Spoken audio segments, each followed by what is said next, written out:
Hello दोस्त, नमस्कार। मैं हूँ वंदना दुबे और मैं हूँ अर्चना तिवारी। मैं हूँ संगीत दुनिया 1984। और आज हम लोग तीनों लोग बहुत ही प्यारा छठ माता का गीत सुना रहे हैं। छठ माता का गीत छठी मतलब आ रही है तो हम लोग सुना रहे हैं। तो कैसे लगे ज़रूर बताना। बहुत ही प्यारा गीत है, उम्मीद करती हूँ आप लोग को बहुत ही पसंद आएगा।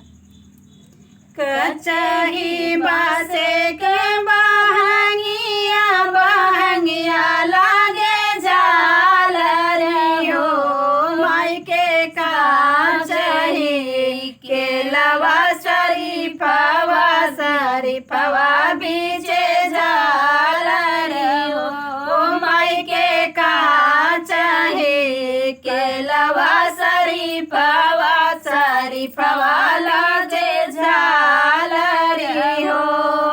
तेहिनया चढ़ली कवानी देई चले छठी घाटे न हो, ललना तेहि पीछावा से सजल रियतिया चले ले छठी घाटे नी हो, ललना पीछावा से सजल रियतिया चले ले छठी घाटे नी हो।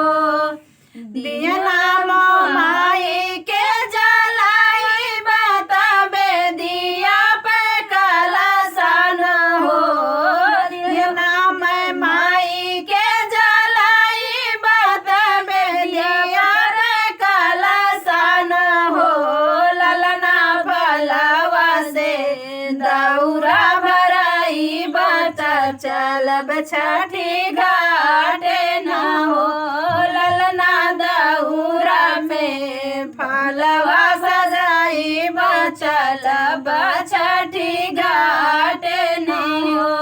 कचही बासे के बहंगिया बहंगिया लागे जाल रे हो, कचही बासे के बहंगिया बहंगिया लागे जाल रे हो, माई के काचही के लवा शरीफवा लागे जाल रे हो, माई के काचही के लवा शरीफवा लागे जाल रे हो। बहुत ही प्यारा छठी माता का गीत है।